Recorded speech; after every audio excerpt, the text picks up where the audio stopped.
So find a comfortable position.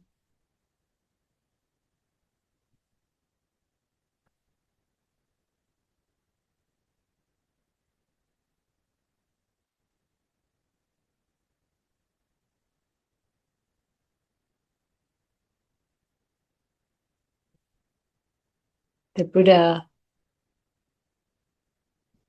started his instructions for mindfulness of breathing with bringing attention to our breath and then to our body.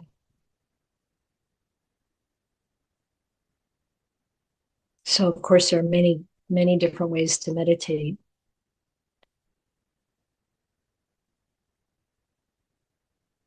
But one that really is very helpful in my experience is this idea of taking stock of the body.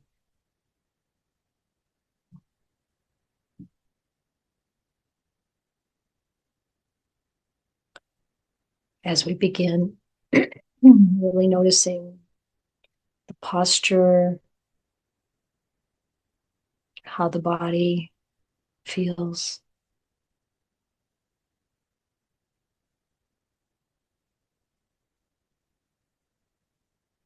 We can use the breath if that's comfortable for you. But if it isn't, you can just be present with the body, the whole body, or reflecting on various parts of the body. And inviting the body to relax.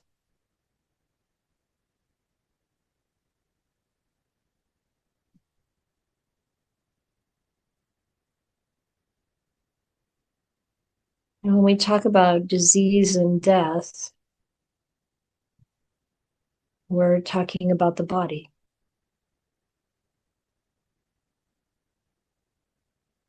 What dies is the body, not the person that we think we are, and not the mind. And when we fear death, it's around what happens to the body.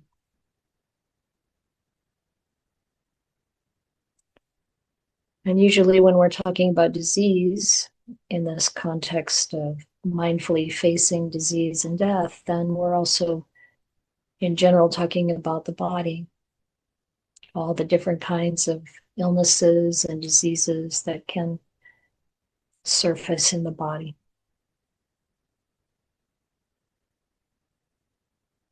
And of course, the body and the mind are closely connected.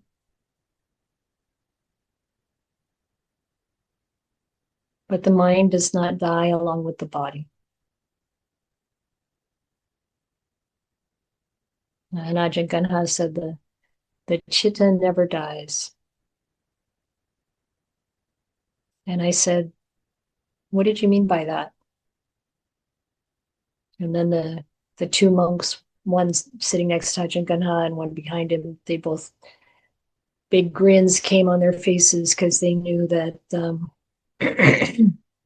that was not going to be received well.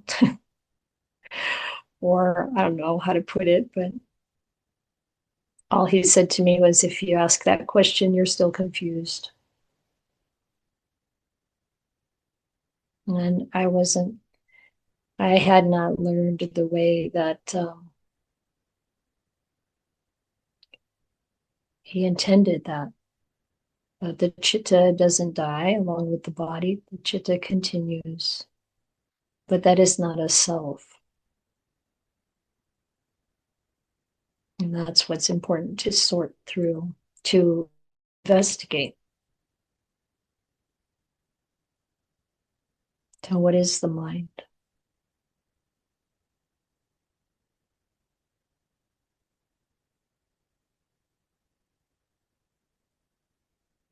And in the first chapter of the book we're using here, it talked about having a healthy mind, even though the body is ailing, even though the body is diseased and in pain. We don't have to carry that on into the mind.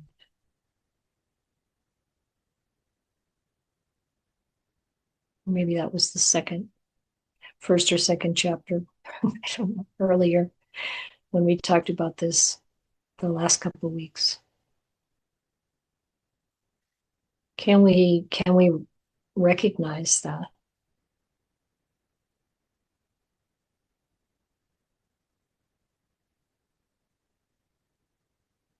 Can we decouple the body from the mind?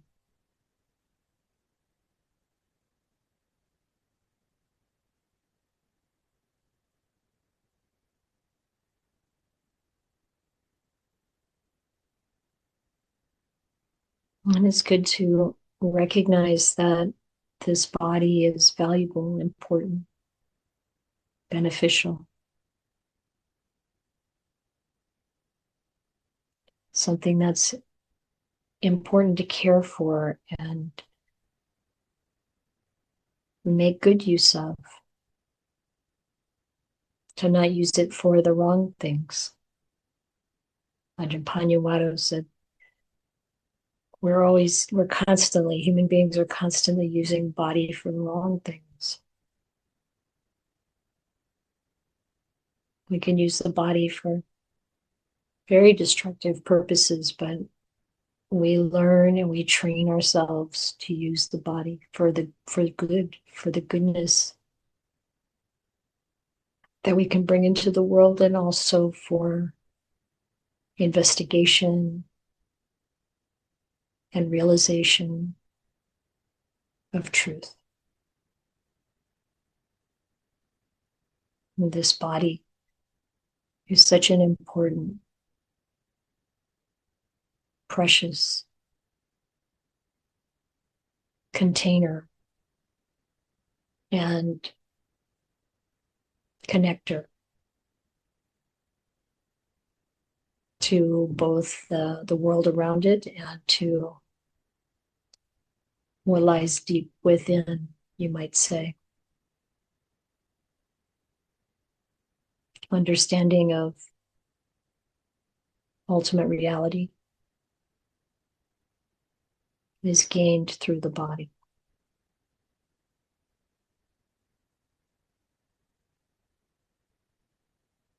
Feeling the life force energy, experiencing consciousness, awareness, presence. It's through this combination of body and mind that we can be mindful and develop wisdom.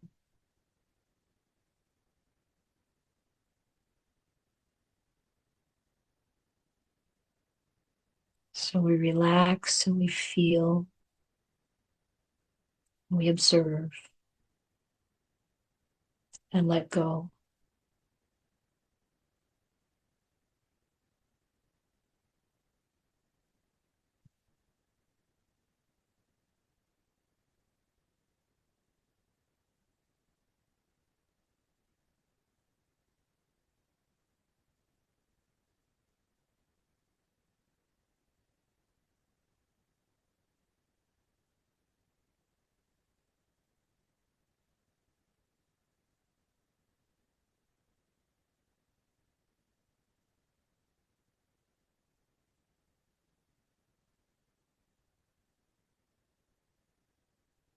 And of course, we pay attention to the mind and train it to make good choices.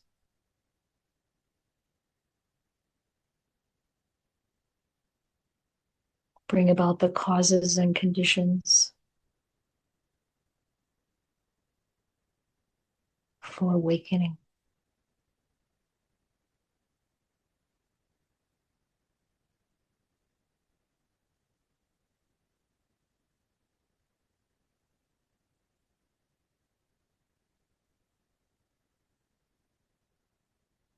To do as Ajahn Gana says, to enter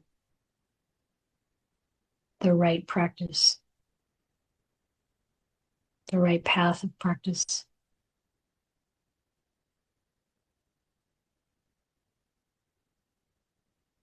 which so much hinges on observing the impermanent nature of the body.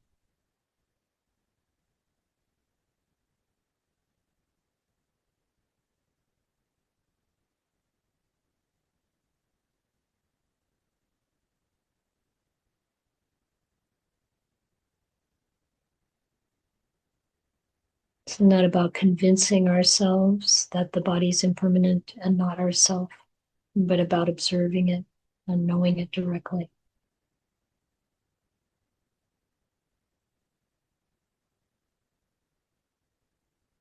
So when the Buddha asks, is this body permanent or impermanent? We pause. We listen. We watch.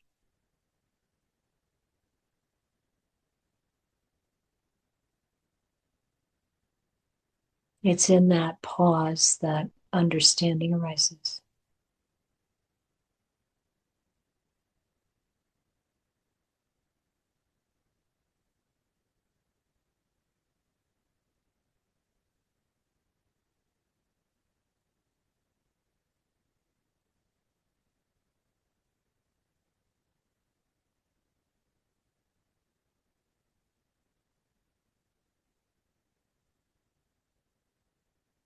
We can make a whole practice out of pausing.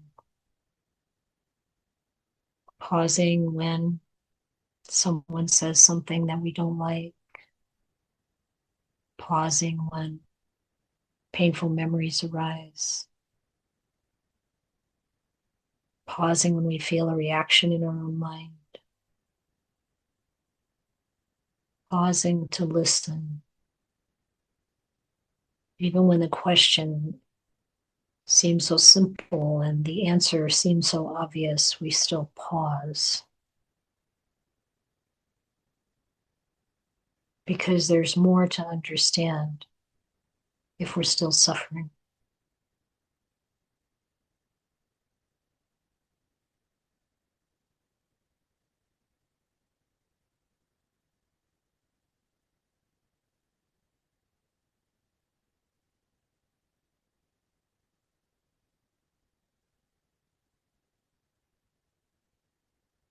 So in that pause, what do you notice?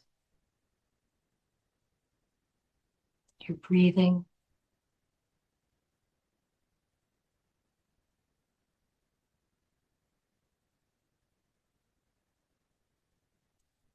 the feelings in the body,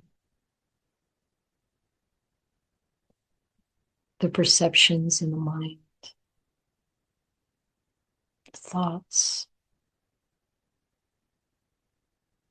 And is there something deeper? Sometimes it seems almost like a voice coming from somewhere else.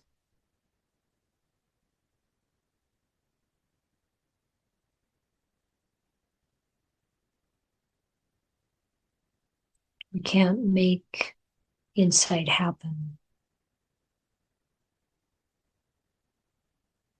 We can give it space, pausing,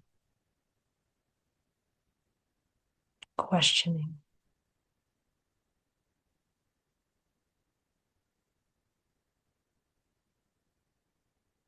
letting go, humbly accepting that there are things we do not know.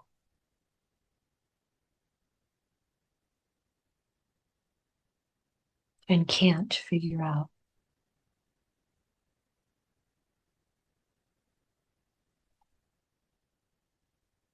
And another element that's so important is happiness,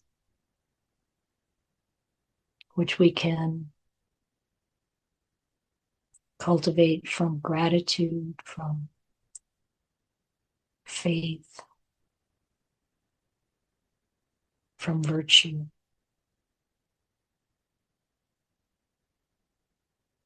From loving kindness, compassion. And even from stillness, from calming ourselves, from that kind of joy, that well-being that arises when the mind becomes settled and the body is settled.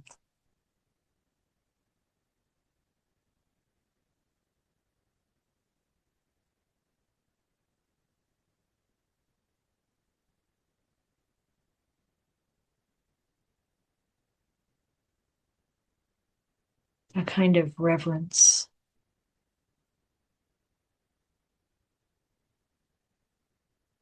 for the Dhamma.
With gratitude, with all the gratitude for being able to come together to reflect upon the Dhamma in the contexts where the Buddha's words are still available to us, where there are living, realized ones in the world.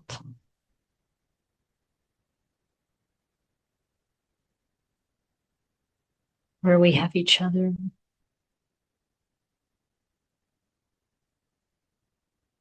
to practice with. This is how we come together.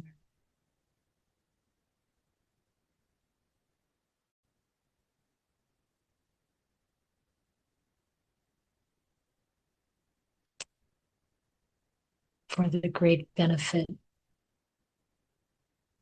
of all of us.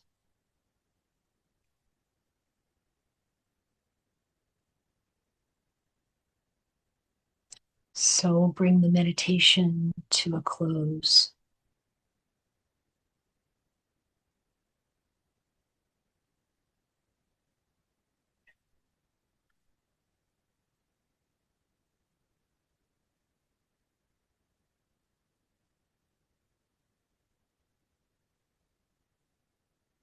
I'm actually going to share the screen with the sutta on it because I wanted to include a little bit more, a little bit from Bhikkhu Bodhi's translation and most of it from Bhante Sujato's translation, and filling in the ellipses so we can really investigate that.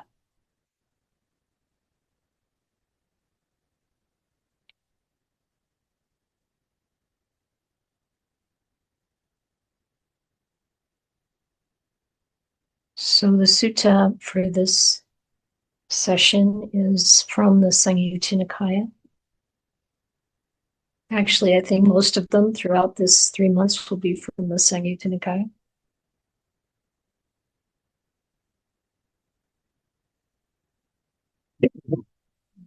Excuse me.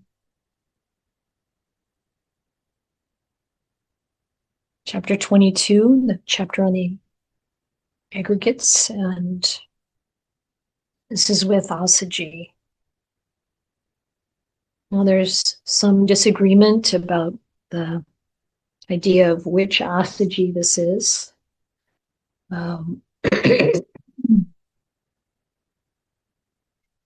One of the first 5 disciples was Assaji. And it's very unlikely, I don't think it's possible that this is that Assaji, because the first 5 disciples were enlightened during those first weeks with the Buddha after he came to share the results of his awakening with them. And it certainly seems that this Assaji, while he might be, well, it's unlikely that he would have attained our way. So probably not that Assaji, but whoever this is, he was ill. So at one time, the Buddha was staying near Rajagaha in the bamboo grove, the squirrels feeding ground. Now at that time, the venerable Assaji was staying in a monastery built by a Kassapa, and he was sick, suffering, gravely ill. And then he addressed his carers, "Please, reverends, go to the Buddha, and in my name, bow with your head to his feet, and say to him, 'Sir, the mendicant Assaji is sick, suffering, gravely ill. He bows with his head to your feet.' And then say, 'Sir, please go to the mendicant Assaji out of sympathy.'"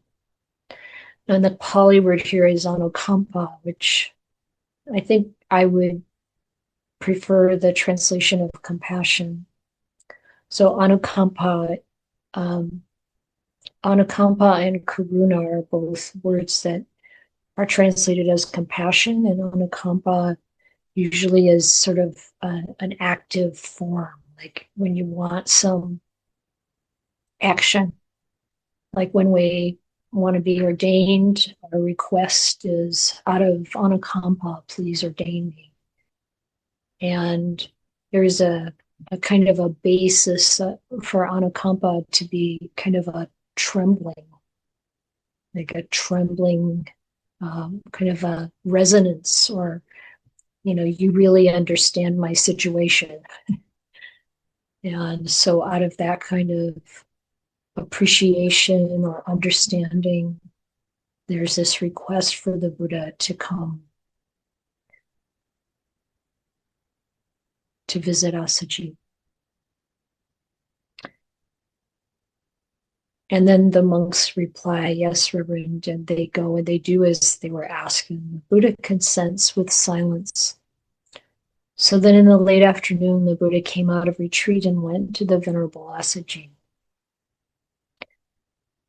And when the Venerable Assaji saw the Buddha coming off in the distance, he stirred, like he's lying down, and he's stirring to, try to get himself to get up.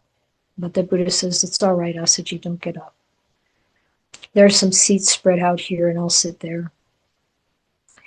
In the parallel that's translated in the book, in Bhante Anālayo's book, it talks about, it has the placement of this in the mansion of Megara's mother, so this is also in Savatthi.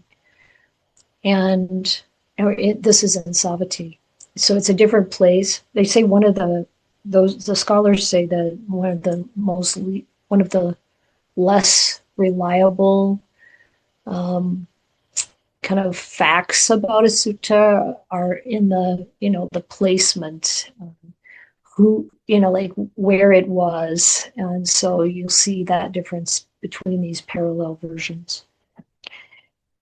But I kind of like the part where it says the Buddha sits on another bed, like, like Assaji's in this place where there are beds, and the Buddha sits down on another bed. And I can kind of see that happening. It has a sweetness in it, in my heart. The Buddha just sits down to be with this ailing monk. So he sits down on the seat and he says, I hope you're keeping well, Assaji. I hope you're all right. I hope the pain is fading, not growing, and that its fading is evident and not it's growing. But of course, that's not Assaji's situation. He says, I'm not all right. I'm not getting by. My pain is terrible and growing. It's not fading. It's growing is evident and not it's fading. So this is just the reality. You know, this is what happens. This was what happens to the body.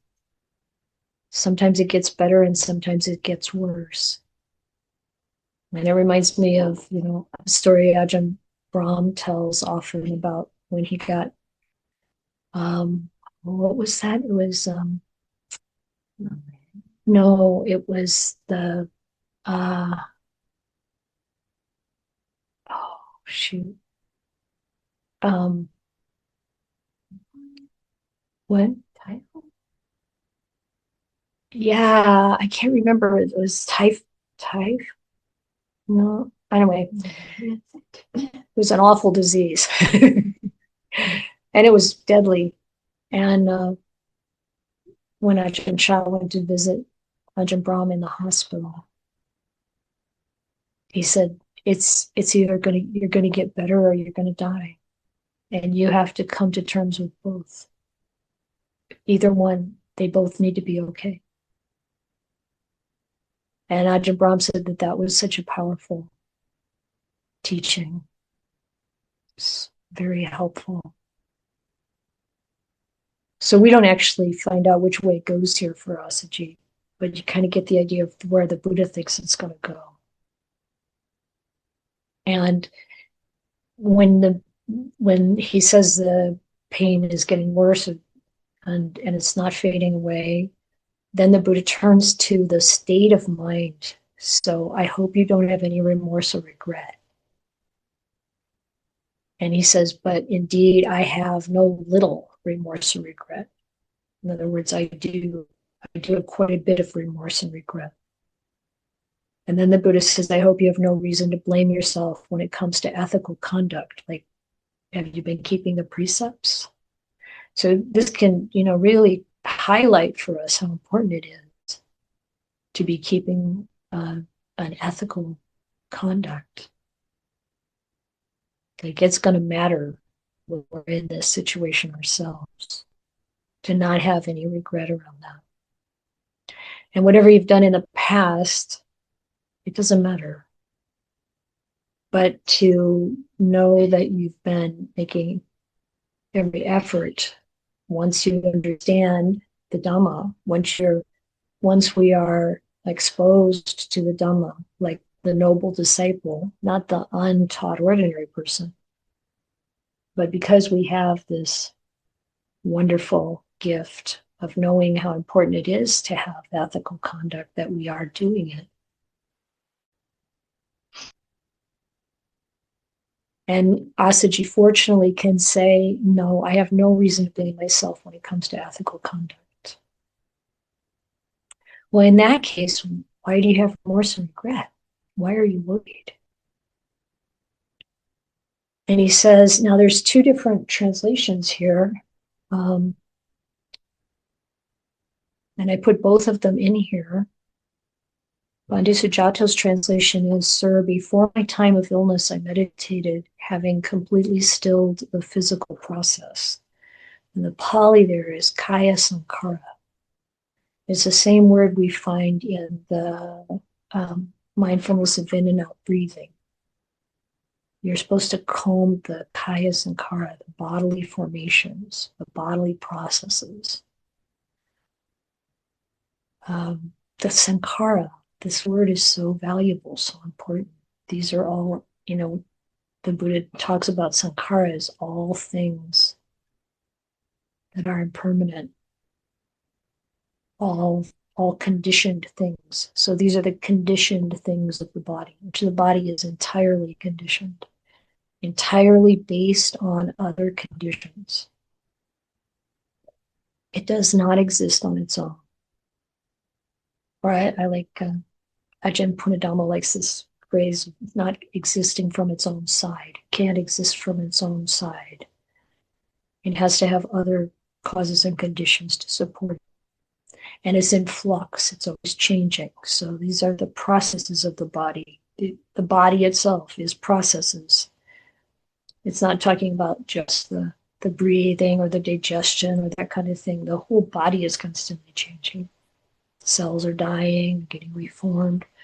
But this stillness, which maybe you also feel in meditation, to be able to really, for the body to become so completely relaxed and tranquil, or maybe even it disappears in meditation.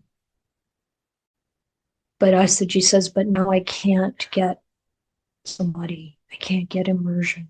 And since I can't get into samadhi, I think, may I not decline, may I not fall away. So in Bhikkhu Bodhi's translation below here, formerly, when I was ill, I kept on tranquilizing bodily formation. So there's a difference here. It's like you can translate this to either say before I was ill or at other times before when I was ill. The Pali gives us these options because it isn't definite always with the grammar. So and the wording.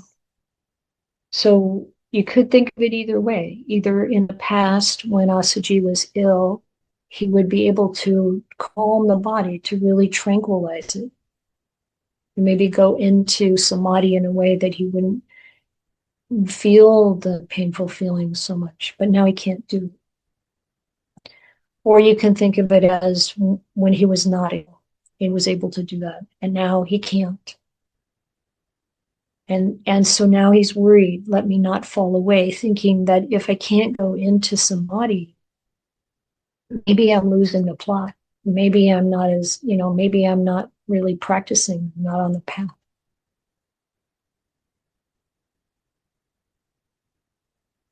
And then the Buddha says, well, what do you think, Assaji? Is form permanent or impermanent?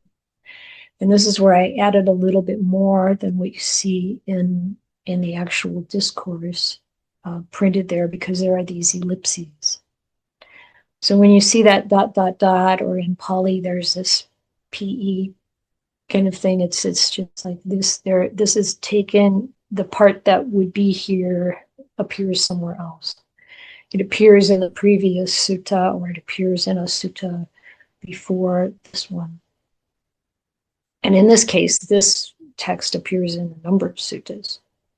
On the first one, supposedly the first one that the Buddha gave that had this sequence, and it was the Anatta Lakkhana Sutta, the Sutta on non-self, which, if this were the original Assaji of the 5 ascetics that the Buddha practiced with, he would have been there for that one originally. So I don't think it's the same Assaji. The Buddha would, I'm guessing, not be telling him this, and he would probably not be wondering if he could fall away from his arahantship. So he's asking this question, and this series of questions appears in places where the Buddha is trying to help someone not think through it, but feel through it, listen for an answer within about whether it's permanent or impermanent. Is this body permanent? Is it impermanent?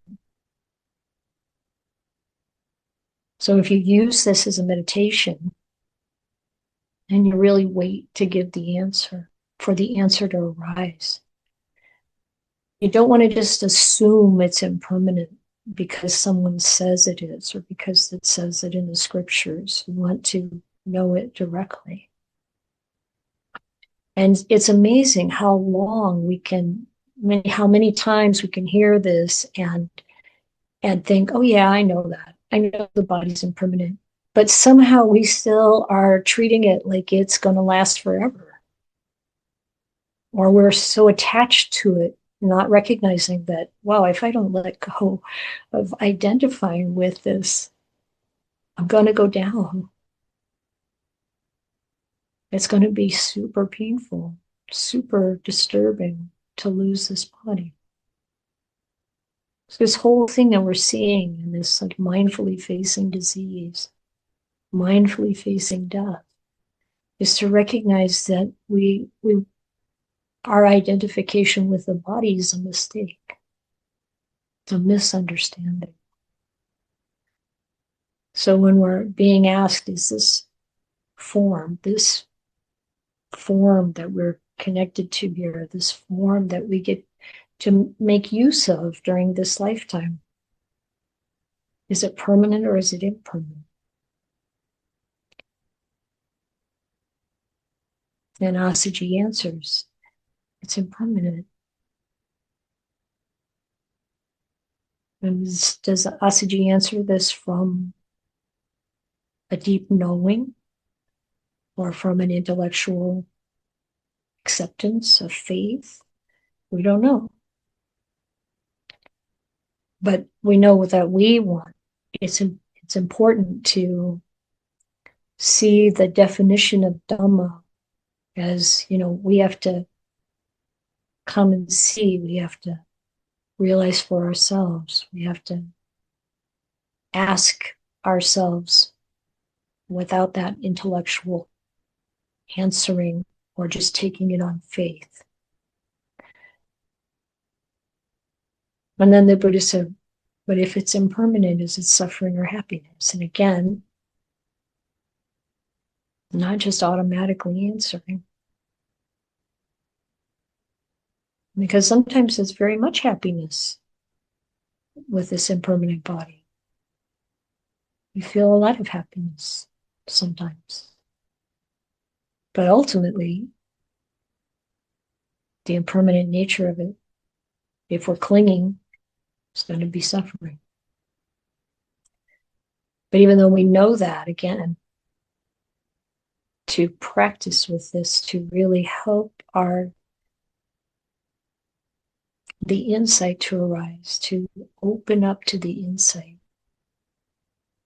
that causes a complete letting go of the body. It requires that pause. It requires that waiting, that listening. And Assaji answers, it's suffering. But if it's impermanent suffering, and the word that Bhante Sujato here uses as perishable, and Bhikkhu Bodhi uses subject to change. If it's impermanent suffering and perishable, or if it's impermanent suffering subject to change, is it fit to be regarded, this is mine, I am this is myself? And again, when we're reflecting like this, we don't want to decide, we don't want to try to convince ourselves that we're not the body. We can't beat that concept into our head. That's not going to work. It's more like waiting, watching, observing, and then feeling the answer come from the depth, from insight. And there are a lot of different ways we can think about the body. This morning in meditation, I was reflecting on, what happens to the body if we just, what happens to the body as we go through life? And I was thinking about vegetables. Like if you have a piece of broccoli and you just leave it on the shelf, if you cook it while it's nice and fresh, it's going to taste good. It's going to have a lot of nutrition in it.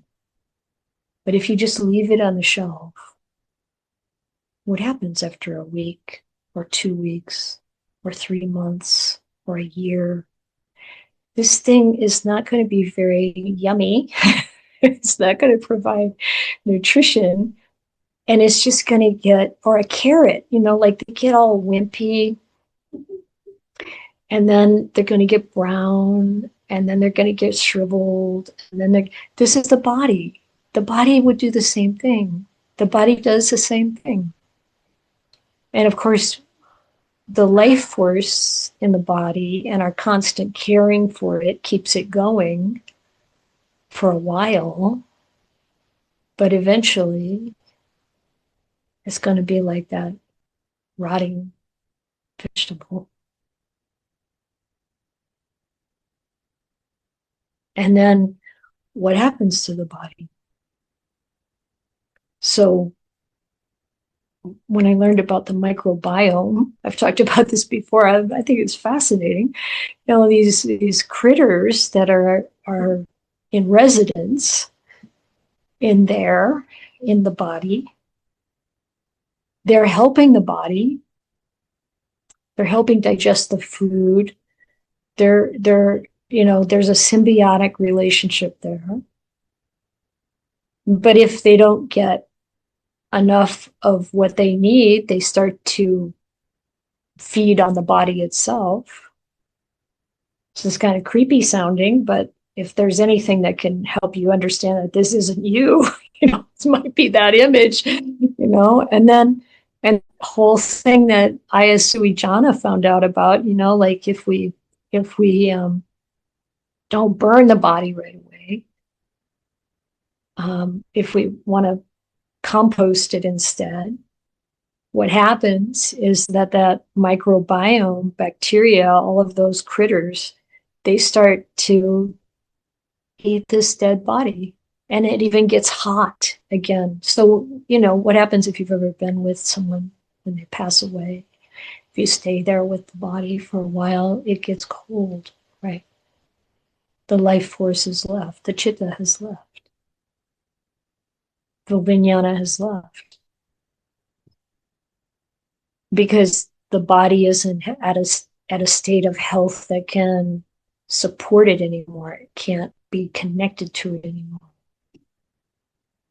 So the chitta goes. You know, Ajahn Gana is like, yeah, the chitta never dies. The chitta doesn't die when the body dies, right? So this corpse, the microbiome, get really, they feed on it and they become strong, and it becomes hot. And this is what helps the body decompose. The body belongs to the nature of this world with all of its impermanence, all of its changing. If we reflect like this, it can help us break through this delusion or illusion that this body is mine, is me, is a self.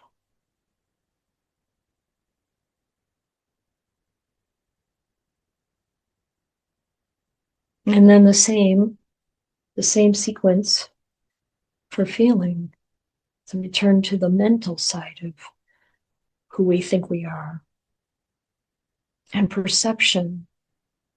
And sankhara, of course, as you know, Bhante Sujato likes to translate it as choices, because there's a volitional nature to these formations. Venerable Bhikkhu Bodhi uses volitional formations. But it's sankhara. Again, that word sankhara, the conditioned things. These are the conditioned mental things. Our ideas, our visions, our hopes, our thoughts, our ruminations, our problem solving, our imagination, all of these things that in the mind, sankhara, very changeable, very not self.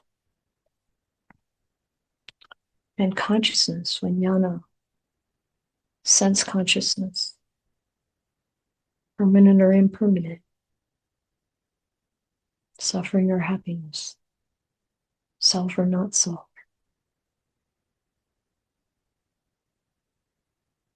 And in each case, Assaji answers, what's impermanent, it's suffering. And no, this is not mine. This is not me. This is not myself.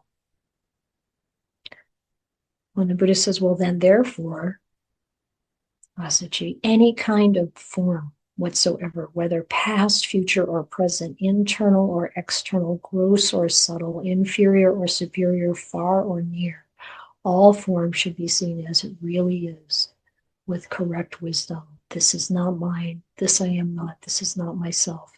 And so for all of us, we can look at any form, anything in this world, any thought and any perception, any idea, any vision, any dream, any hope, any regret, any past experience, whether we like it or we didn't like it, whatever, any future kind of idea of what will happen, or what we want to have happen on any level, personal, related to other people in our lives, related to our country, related to our world, related to the universe, whatever it is, all of this stuff. Investigate. Is it permanent or not? Is it self or not? We have to do that ourselves. We have to do that investigation ourselves to understand, to really, really get it.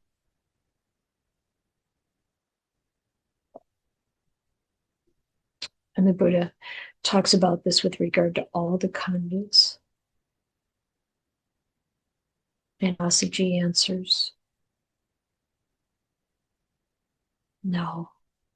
This is, and he also, when the Buddha says this about each one, and the Buddha says, well, seeing this way, a learned noble disciple grows disillusioned with form, with feeling, with perception, with sankharas, with consciousness. Being disillusioned, desire fades away. We don't want to attach to it. I don't want to attach that to that carrot that's become really wimpy and is starting to deteriorate. I don't want to attach to this body that's going the same way. I can care for it. I can appreciate it. I can be kind to it. I can recognize that my mind out of habit wants to judge it, wants to, cling to it. I can see that. And that's where awareness can observe that. As soon as we say, it's like this, like Ajahn Sumedho, it's like this to cling to the body. It's like this to identify with my face. I think of my face. It's like this to identify with my pain, whether my liver's working or not, or my kidneys are working or not, or my heart is working or not. Like identifying with that, to just be aware of that changes everything. There's an immediate relief. Becoming disillusioned, desire fades away. And when desire fades away, they're freed, those noble disciples. And when they're freed, they know they're freed. They understand rebirth is ended. The spiritual journey has been completed. What had to be done has been done, and there's nothing further for this place. There's no further attachment for this world or any world. And if they feel a pleasant feeling, because the body's still there, even though the mind is so clear, they feel a pleasant feeling, they understand it's impermanent, that they're not attached to it, and they don't relish it. And they feel a painful feeling, and they understand it's impermanent, and they're not attached to it and they don't relish it. If they feel a neutral feeling, they understand that it's impermanent, that they're not attached to it and they don't relish it. So this understanding that it's impermanent is not so much about, okay, if it's painful, okay, it's good, it's not going to last that long. Or if it's pleasant, okay, I can accept that it's not going to last that long. Or if it's neutral, okay, I can notice and I can accept that it's not going to last that long. Or whatever. That's not the main point. The main point is really seeing its true nature and how it's not worth attaching to. Or it's only suffering if I attach to it. It becomes suffering. If they feel a pleasant feeling, they feel it detached. If they feel a painful feeling, they feel it detached. If they feel a neutral feeling, they feel it detached. And this is the same whether it's physical or mental. A mental feeling like anger, resentment, jealousy, or craving, delight, desire, excitement, aversion, the whole lot, being aware of it and seeing it for what it actually is means you're not caught up in it. Don't have to follow it. Even if by habit it gets followed for a moment, as soon as you become aware of it, it's over. Not that the pain is over, not that the pleasure is over, but the attachment is over. Feeling the end of the body draw close. So this is feeling the end of the body drawing close. They understand, I feel the end of the body draw close. So I think the Buddha saw that Assaji was dying. This happens to all of us. And it's happened to us many, many lifetimes. Whether you know that or not directly yourself, doesn't matter. And if you don't believe it, that's okay. Don't feel like you have to. But I have no doubt this has happened to all of us many times. We've been through it, and it's not that big a deal. It feels like a really big deal, but somehow we go through it. Birth and death and birth and death. But we feel the end come. Maybe. Maybe it hits like lightning and we don't feel it coming. We don't see it coming. That's okay too. Whatever. But feeling the end draw close, they understand they feel the end draw close. They understand when the body breaks up and my life is over, everything that's felt being no longer relished will become cool right here. There won't be any karma continuing. There won't be anything to draw me back into this lifetime, another lifetime.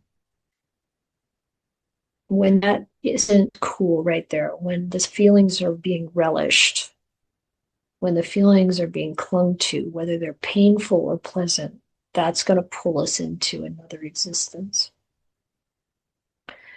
But if not, then we become cool right there.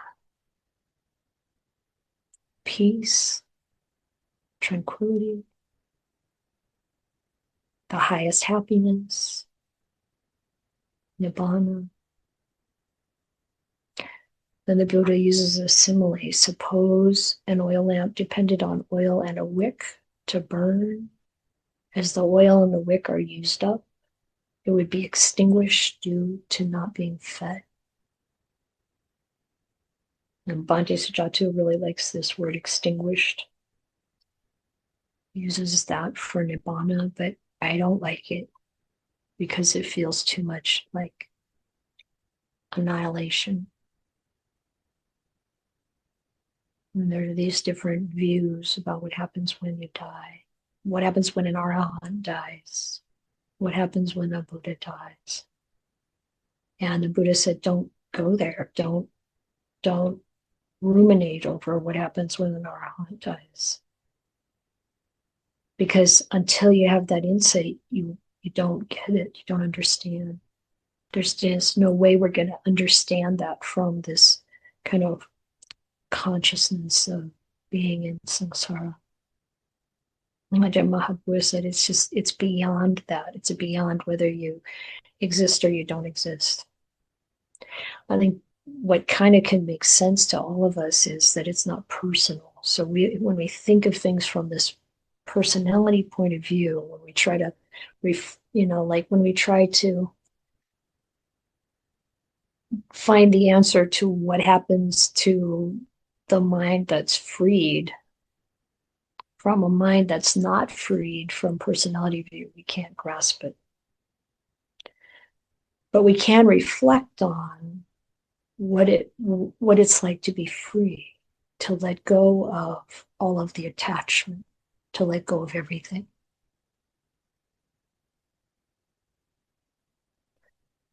So the Buddha says that when this lamp goes out, because it runs out of wick, it runs out of oil. I mean, if you've ever been with someone who's dying, you can see that it runs out. And it doesn't run out when the person necessarily wants it to run out. The life force, the karma. If the body still has the karma to be alive, this still has the fuel to be alive, it keeps going. My mother lived way longer than I thought she could possibly live without food and water. But the body just has its own timing. And it's really best to let it as you probably know, to not interrupt that, to let it unfold naturally, run the length of its karma, and practice with that as much as we can. So in the same way, feeling the end of the body draw close, the understanding, feel the end of the body draw close. And feeling the end of life draw close, they understand, they feel the end of life drawing close. And they understand when my body breaks up and my life is over, everything that's felt, being no longer relished, will become cool right here.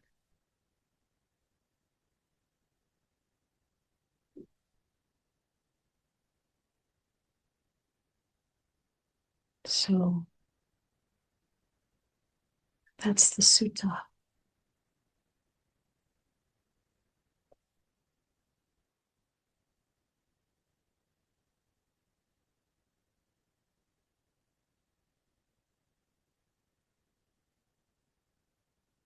And you can check in on yourself with awareness right now. Like, how does that feel? What does that do to the mind? How do we relate to that?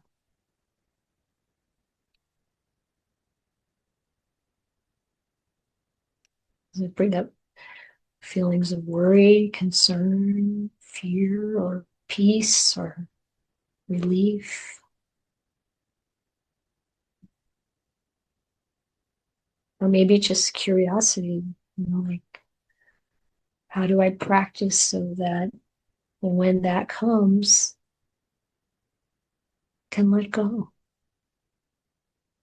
Can I practice letting go now, letting go of the body now, letting go of the feelings now,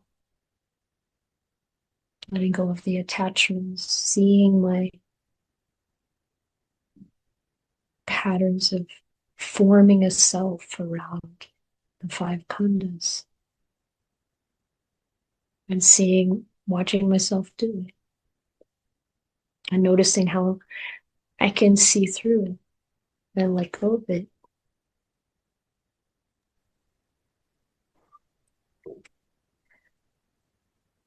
Any comments, questions?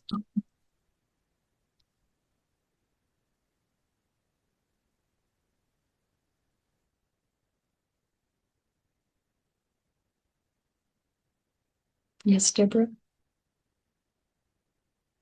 So thank you for explaining that, Sutta, because from the chapter I was pretty confused with some of the things that he was describing. But so I have a question about, it's kind of related to the chapter, but not to what you were teaching just now. It's about the hindrances. Huh. So, I live with someone who has a lot of pain, and sometimes when he starts complaining, I feel myself like, I don't want to hear this. I mean, there's a whole voice in me. I don't want to hear this. I don't want to deal with this. And yet, so that's like the ill will hindrance coming up way up. But my action is not like that at all. Mhm. So it's kind of, I think it's so much what I talked about last time about jumping on the zip line to the pain of the cave of hell. Zip line to hell, yeah. But I'm still in that hindrance, right? I'm still in the hindrance of like, damn, he's ruining my whatever.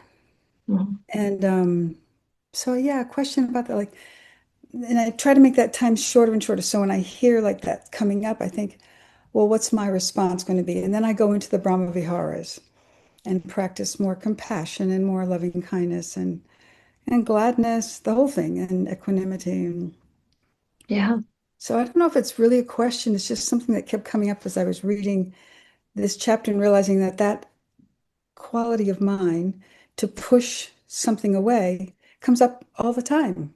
yeah, Hmm. yeah, yeah, yeah. You're doing it. You're practicing with it. It's exactly like that. Hmm. You see it happening and you go, oh, that again. Right. Okay. That's right. That again. And maybe you can laugh, like, just like, yeah, here we go again. There's that wish to get away from this or push this away or blame something outside ourselves. Hmm. But then to more and more reinforce that reality that we have the choice. And you're making the choice to be kind. You're making the choice to turn your attention to what's kind and caring. And Hmm. recognizing that it's not your pain. And when it's like what I've said before about, if we're suffering or if we're feeling hurt by what someone else is saying or doing. If it's physical, yes, we can easily be hurt physically. This body's quite susceptible to all kinds of damage. But mentally, we somehow are participating. We're taking it in. We're identifying with it. We're like, and just looking more deeply at what that process is. Like, oh, do I immediately think I have to fix it? Or Mm. when they're complaining, do I feel like I have to somehow fix it when we can't fix it? Right. That's why All we it's can so do is be freaking present. frustrating. Hmm. Yeah, you can be present. You can be present with that kindness. You know how to respond in a way that's beneficial. Hmm.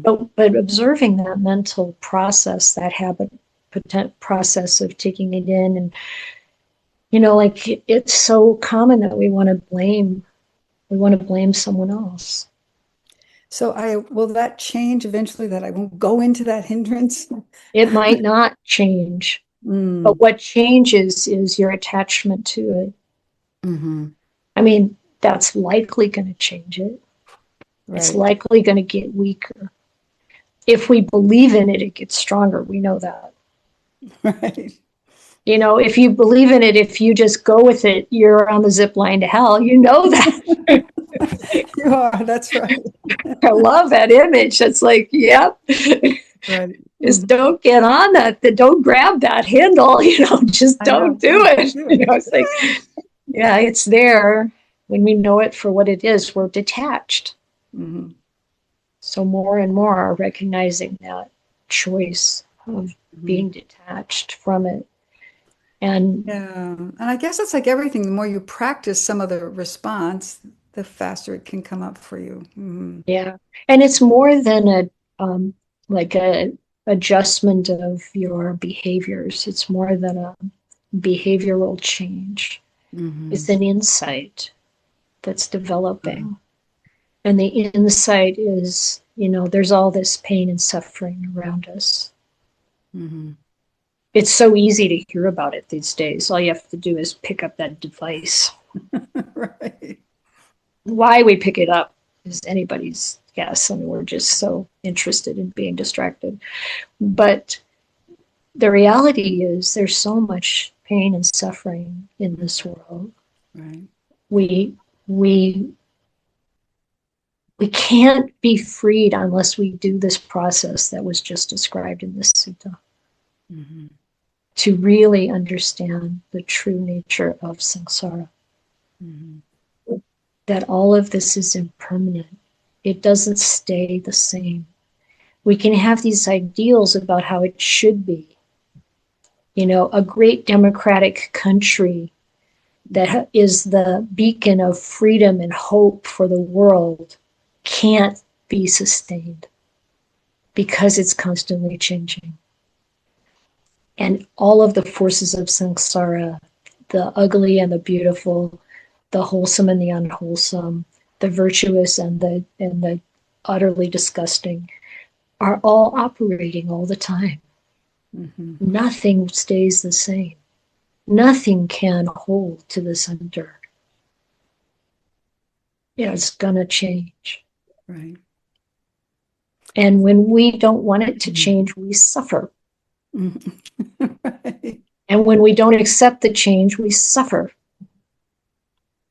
And when we learn that it's gonna change, and we just accept it, and we see it for what it is, Mm-hmm.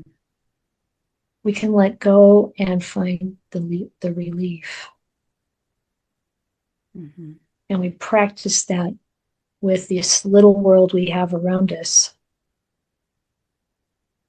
because that's all we need to teach us.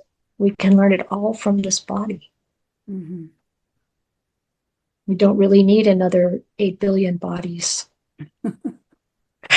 for that. Right. But it's the same thing over and over Right. and over and over. Over and over. Yep. Yeah. Thank you, Ayya. That's very helpful. Thank you, Deborah. Thanks for sharing your practice. Mm-hmm. Joni, you're muted, my dear. Hi. This sutta resonated so much with me because over the last year, my health, pain, brain have all decreased in different ways. And it was such a relief, I think, to really read this sutta and Ajahn Anālayo's discussion that that insight, I don't have to keep trying so hard to reach the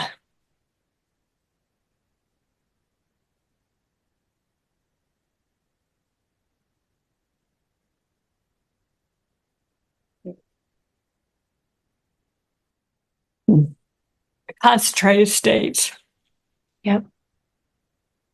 Yes. And insight, I can have insight whether I'm meditating or whether I'm doing something mundane. But with the mind, being mindful of those factors. And I've had that before where insight can arise regardless of what posture I'm in or what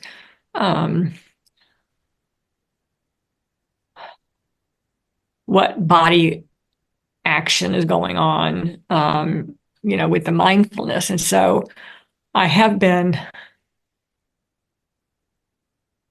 attached to this idea that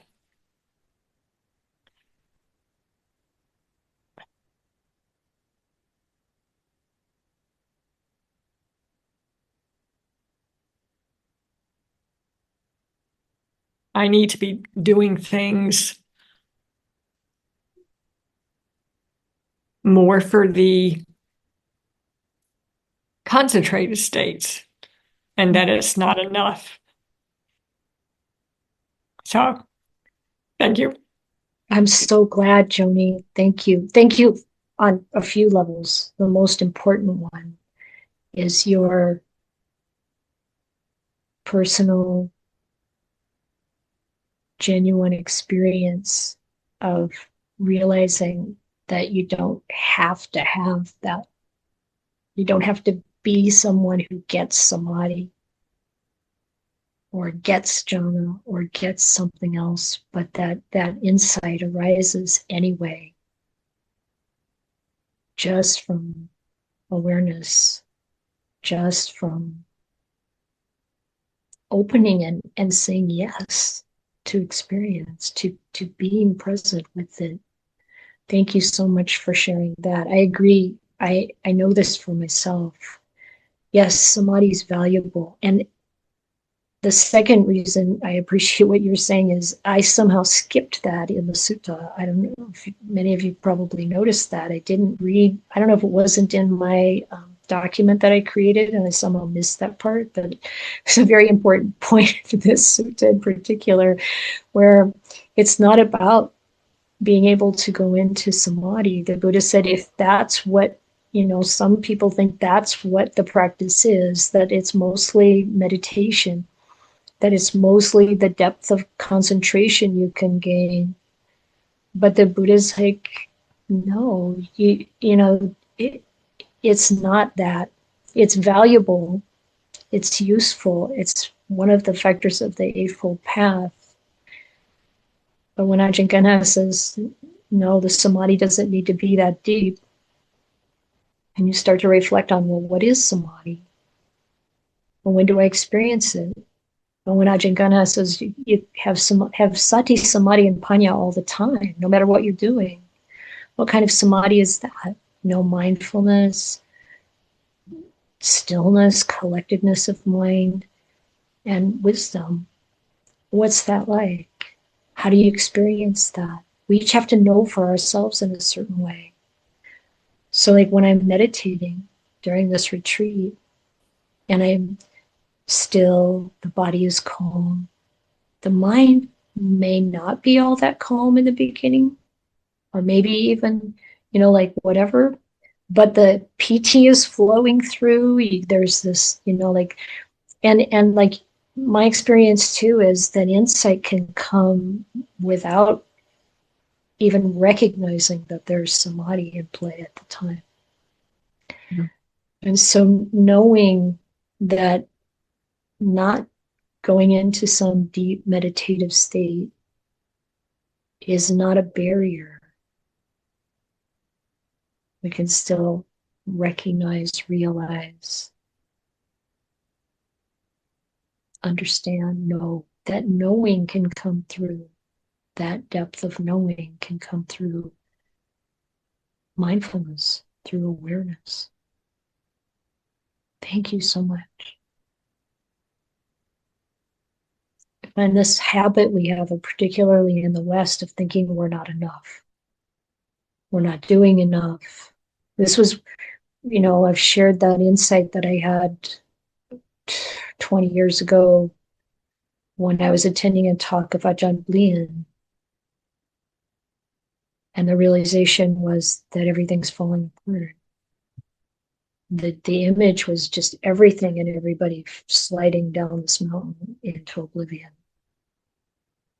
And the joy that arose was amazing because I don't have to work so hard to try to hold it up and keep it in place, keep it up there on the mountainside, So I think I can appreciate the relief that you're expressing, because you don't have to try so hard to be something you think you're not. I haven't become yet. We don't have to be anything different. I mean,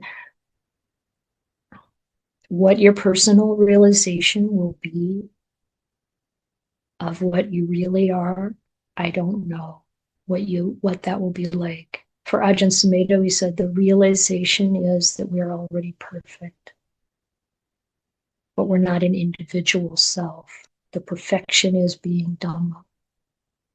The perfection is, this is our true nature. It's Dhamma. Like Ajahn Chah would say,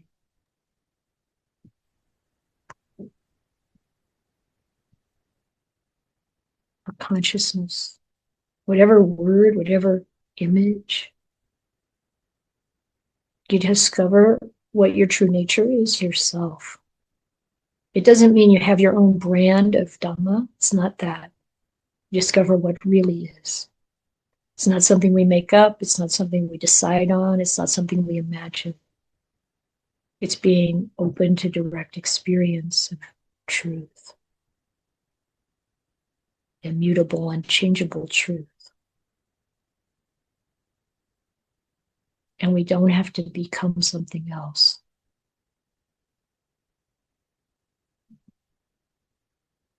We don't have to try so hard in that sense. And it's very encouraging, I find, when someone who has realized the truth says, no matter what you've done in your life, it's not a barrier to awakening. No matter how messed up you think your meditation is, just open to being aware in the moment. And it doesn't mean we don't put in effort, but we got to understand kind of what right effort is. And that the blaming, the self-deprecating, the beating ourselves up is not kind. It's not helpful. Trying to make ourselves believe something or get something is actually a barrier. Thank you, John. Neil?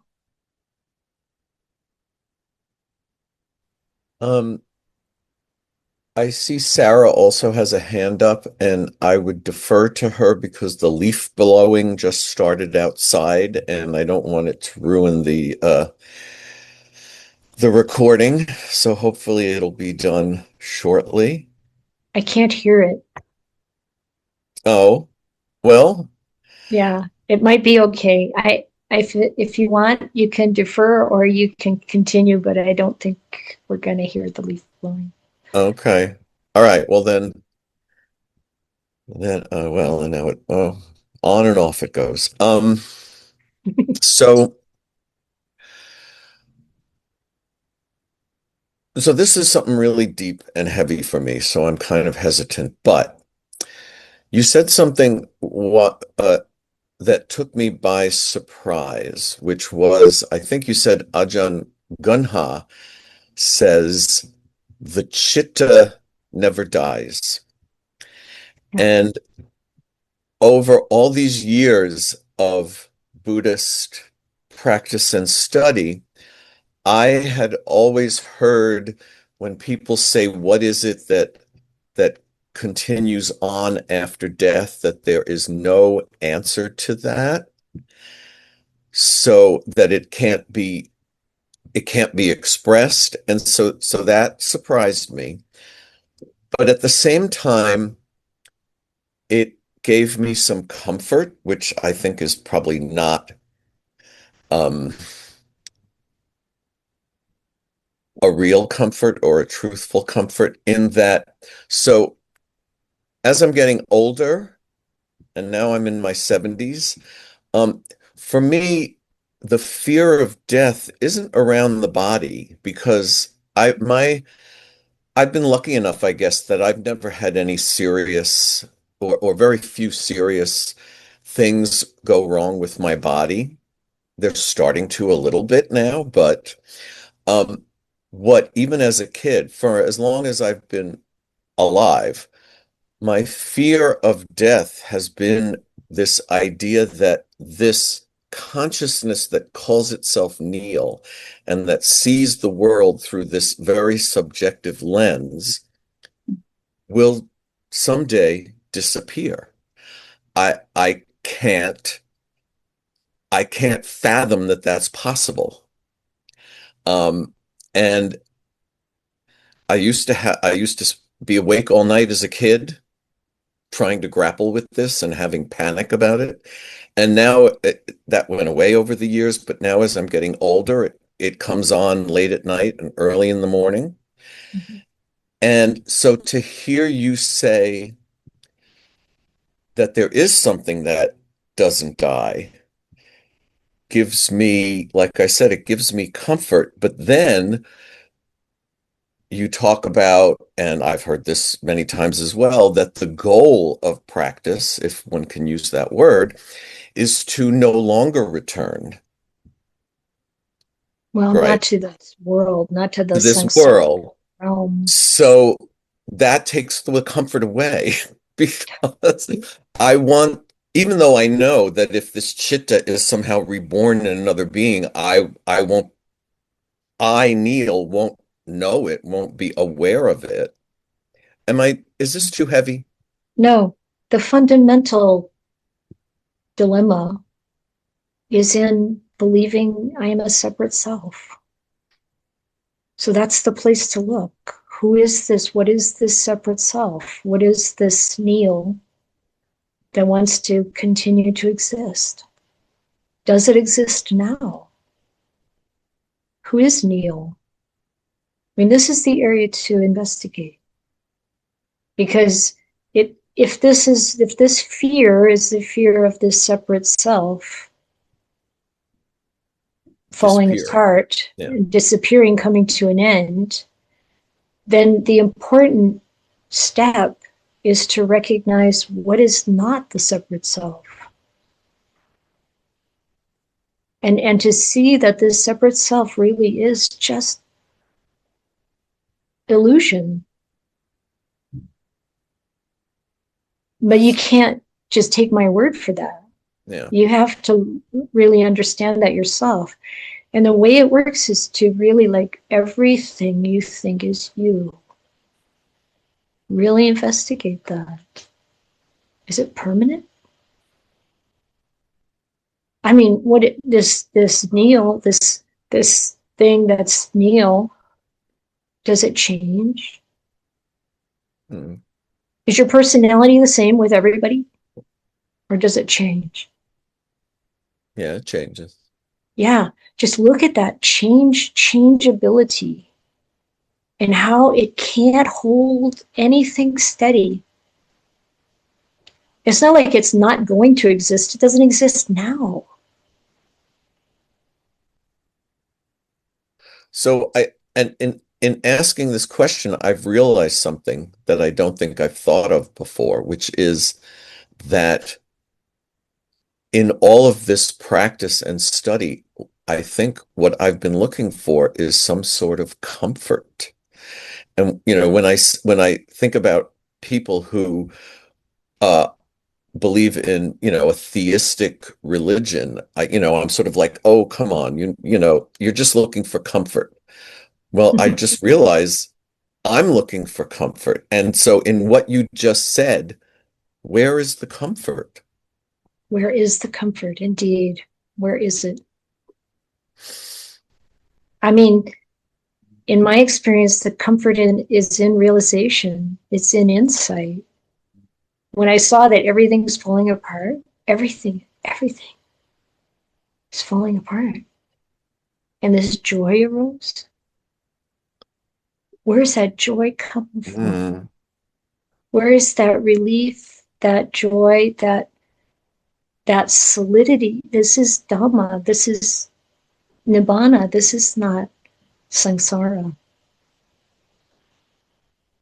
You've just made me remember something. What is it? It's almost 10 years ago now. There was a big fire and I was evacuated. And later that day, I remembered having this thought, what if the place where I live has burned to the ground? Mm-hmm. And for a brief moment, there was this extraordinary sense of relief, of Yes. comfort.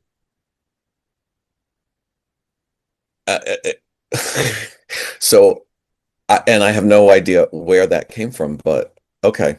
All right. Well, that I believe I experienced that comes from the Dhamma. That comes from what the Thais would call the knowing. That comes from this deeper reality that is not personal at all, that is not Buddhist, that is not any word you apply to, but it's there for everyone. It's not personal. That's what we want to turn towards. But in order to do it, we have to clear away all this delusion around being someone,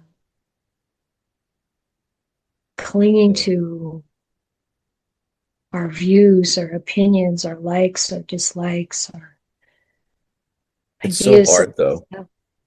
Well, until it isn't. And then it's just happiness. Mm, And the okay. key is awareness. It's not something like, oh, I got to get this, I got to get that. Like Joni Right. is realizing it's just like turning a little bit to see it as it is. Yeah. Even if it's just in this present moment, how does this feel to hear this? It's like, oh, it's like this. I Right. can't describe it with words, they're not enough, but it's like this. It's like you can't describe a picture with words, it's not enough, but it's like this. And when we touch into that, it's like this. We're really honestly, openly present with it, the way it is to feel aversion, the way it is to feel jealousy, the way it is to feel fear.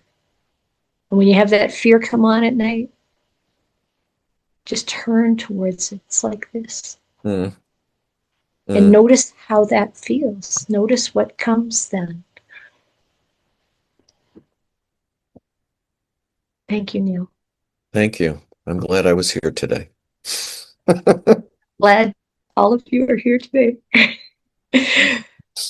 Sarah?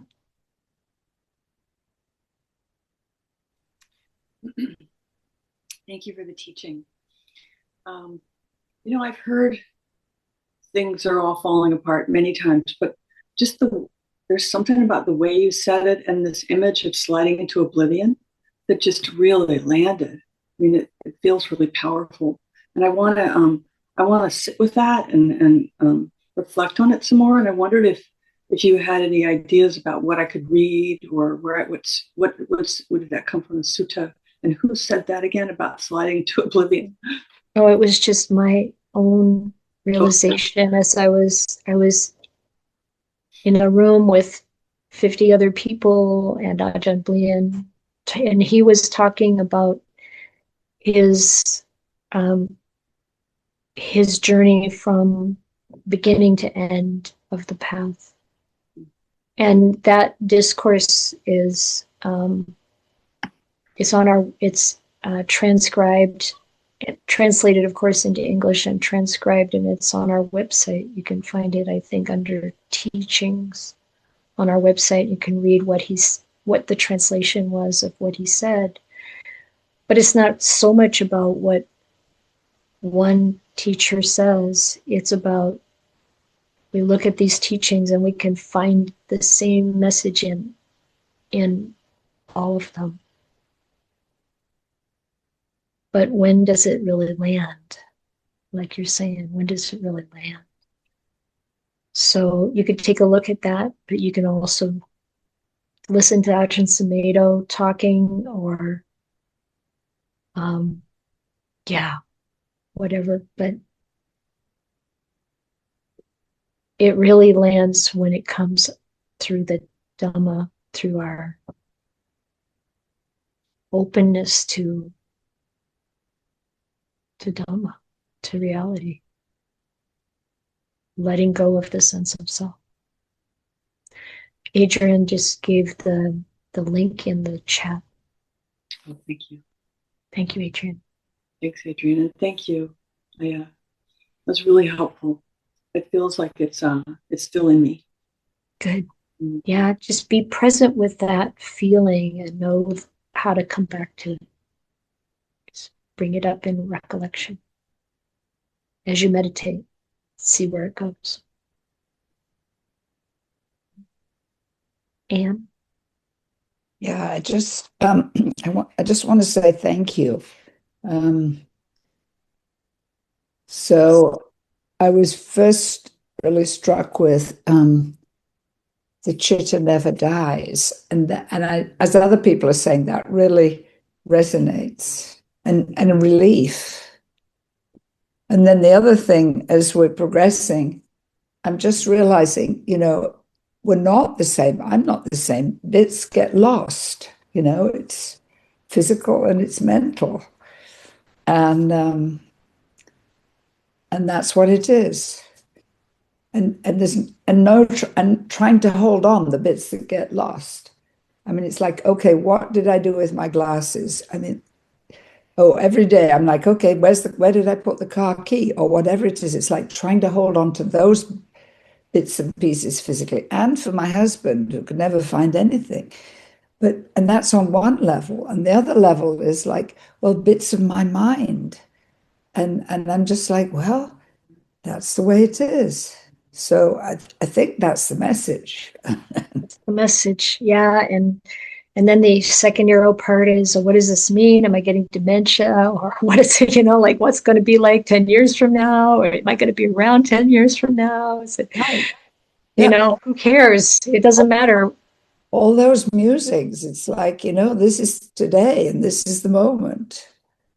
And so thank you. Yeah.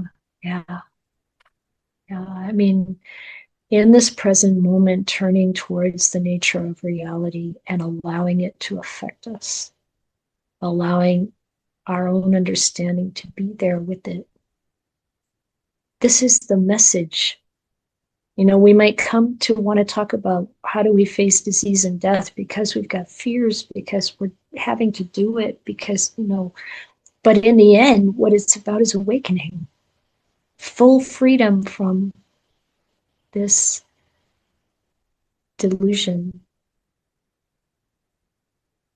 Yeah, and the other comfort is what you were saying to Joni. I mean, that sort of wipes away preoccupations about how you get there. Do I have to reach samadhi before I die?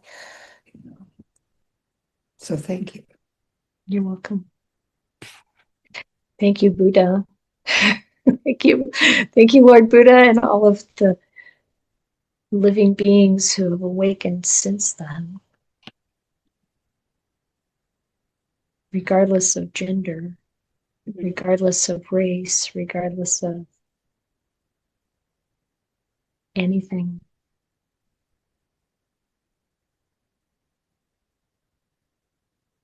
Regardless of everything.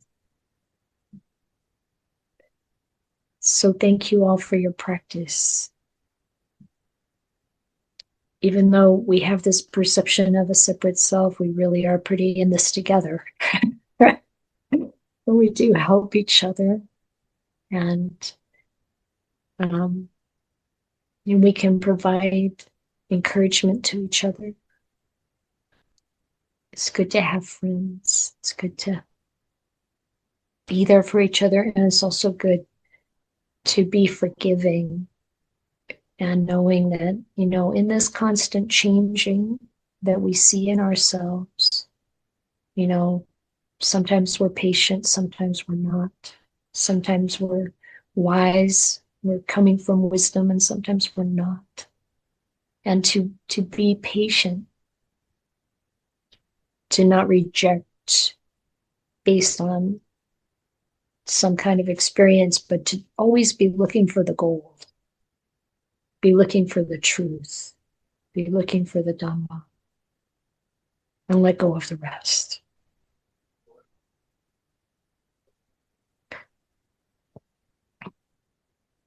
Take care, everyone.